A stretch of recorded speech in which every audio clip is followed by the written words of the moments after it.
Hello student, good morning. Exercise 1.2 question second तक हो गए थे, आपसे सॉल्व करने के लिए कहा था।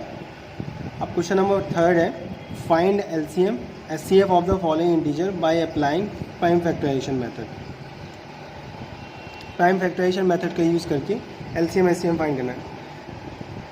पहले भी आप पढ़ चुके हो एलसीएम एचसीएम निकालना। देखते हैं exercise 1.2 question third.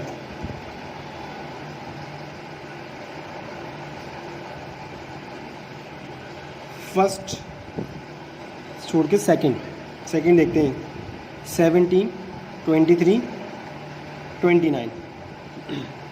Okay, find LCM HCF and LCM.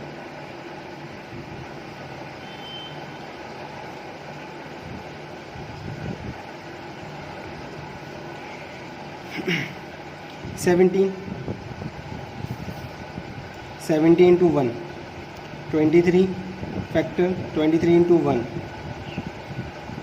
29 into 1।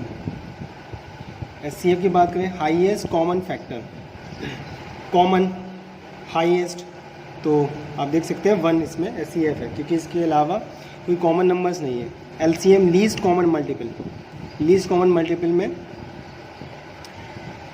Common तो नहीं है, और तीनों में क्या आएगा 17, 23 और 29। आप मल्टीप्लाई करें तो इसका एलसीएम आपको फाइंड आउट हो जाएगा, क्योंकि क्या है 17, 23 और 29 प्राइम नंबर्स हैं।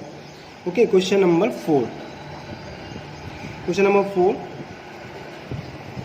4 में give HCF 306, 657 equal to 9।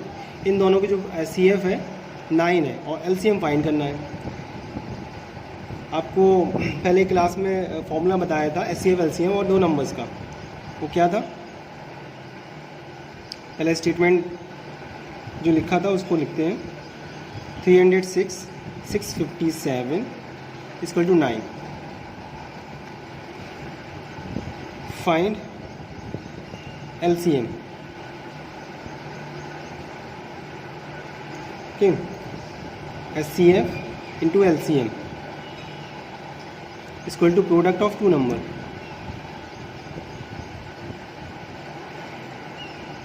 Product of two number, HCF की वैल्यू क्या है 9 है, एलसीएम फाइंड करना है। Product of two number 306 into 657। अगर आप इसका मल्टीप्लाई करोगे और फिर डिवाइड करोगे तो कैलकुलेशन बढ़ जाएगी। जितने नंबर्स को आप एक्सपेंड करके लिखोगे कैलकुलेशन ईजिली होगी। ओके, तो एलसीएम इक्वल टू 306 इंटू 657, 9, 9 3 27, 3 9 4। अब इनका मल्टीप्लाई कर लो 657 और 34। ओके, मल्टीप्लाई करने के बाद जो आंसर आएगा वो इसका एलसीएम होगा। Clear? Question number 5। Question number 4 important, question number 5 also important. Check whether 6 to the power n can end with the digit 0 for any natural number. ये कह रहा है कि चेक करो कि 6 की power n and with the 0, 0 से unit digit 0 आ सकती है, ये चेक करना है इस नंबर्स के लिए। अब कैसे क्लियर होगा कौन से नंबर्स में यूनिट डिजिट 0 होती है? आप देखो 0 कब मिलता है यूनिट डिजिट पे? 0 मिलेगा 10 अगर है, ठीक है, कोई भी नंबर यूनिट डिजिट में 0 है तो उसकी जो फैक्टर हो, प्राइम फैक्टर, वो 2 और 5 के होना चाहिए।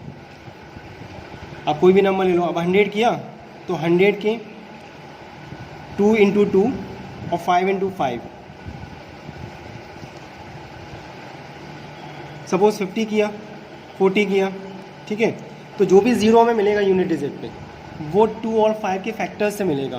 ओके, प्राइम फैक्टर उसके 2 और 5 होंगे। इससे क्या क्लियर हुआ? तो वो ये कह रहा है कि यूनिट डिजिट 0 मिले। अब इसमें क्या लिखा हुआ है? इसमें है 6 टू द पावर n, तो मीन्स अगर हम कोई भी नंबर्स करते हैं पावर करेंगे, लेकिन फैक्टर तो इसमें 2 और 3 के हैं, तो जिसमें कि 3 प्राइम फैक्टर्स में 10 0 नहीं बनाएगा यूनिट डिजिट पे। तो हम क्या करते हैं, क्वेश्चन हम लिखेंगे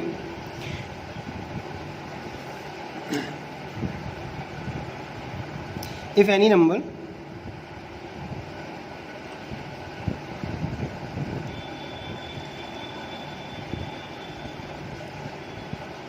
ends if any number end with 0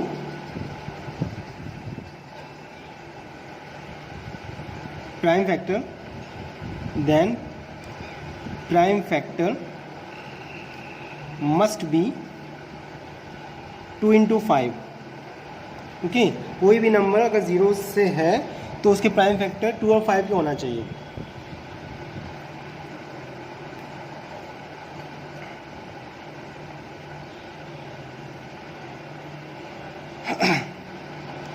अब इसमें क्या है, 6 की पावर n था, इसके फैक्टर 2 और 3, ये आए फैक्टर्स।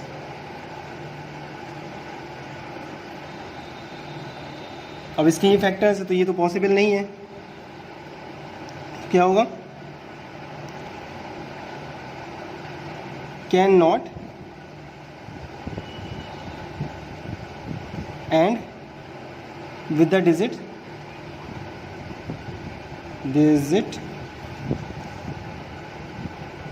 0।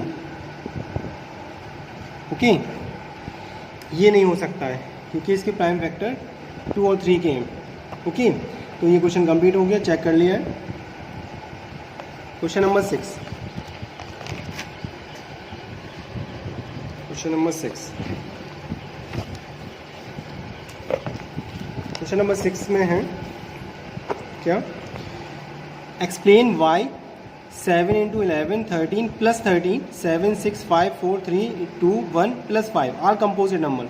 एक्सप्लेन करो कि ये जो नंबर्स दिए कंपोजिट नंबर है। कंपोजिट नंबर के आप डेफिनेशन में बताया था, कंपोजिट नंबर के जो फैक्टर्स हैं मोर देन 2 या मोर देन 2 है। ठीक है, 2 या 2 से ज़्यादा फैक्टर्स हो सकते हैं कंपोजिट नंबर। क्वेश्चन नंबर 6 है 7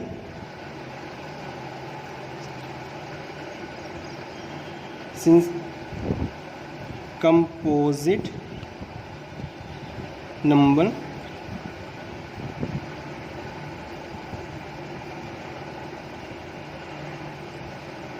having more than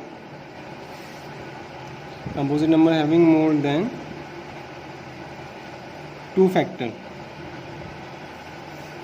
ओके, तो अब नंबर्स क्या हैं, 7 into 11 into 13 plus 13।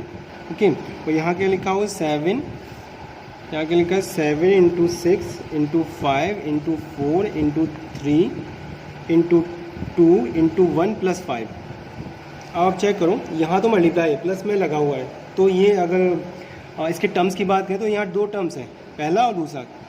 टर्म्स कौन अलग इसको अलग कर रहा है, प्लस, यहाँ पे भी प्लस है, तो एक टर्म्स ये होगा और दूसरा टर्म्स ये है। इसमें ये पूरा जहाँ मल्टीप्लाई पूरा एक टर्म्स काउंट किया जाएगा और प्लस से दूसरा टर्म्स आया।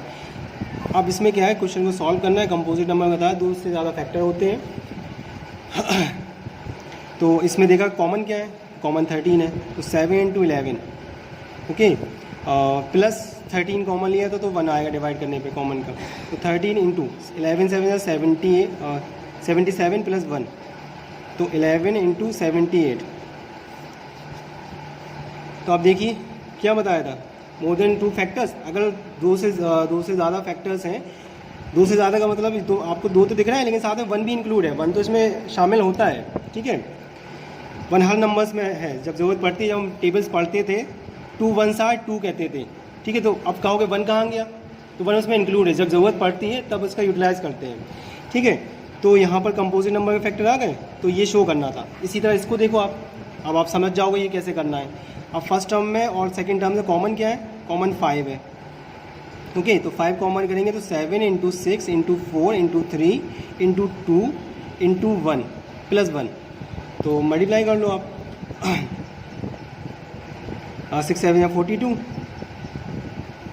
और 48 12 24 प्लस 1 5 और 24 to 48 24 4 जो 96, 96 और 4 100 +1 5 इंटू 1009, दो फैक्टर्स हो गए, 1 भी यूज़ कर सकते हो। तो आप यही दिखाना था कि कंपोजिट नंबर के दो फैक्टर्स हैं कैसे हैं। तो यहाँ पर आगे ऐसा नहीं कि वैल्यू निकालना है, वो वैल्यू निकालना तो आप वैल्यू भी निकाल सकते हैं, लेकिन वैल्यू के बारे में उसमें कहा नहीं है स्टेटमेंट में, इसका सॉल्यूशन निकालो। ओके,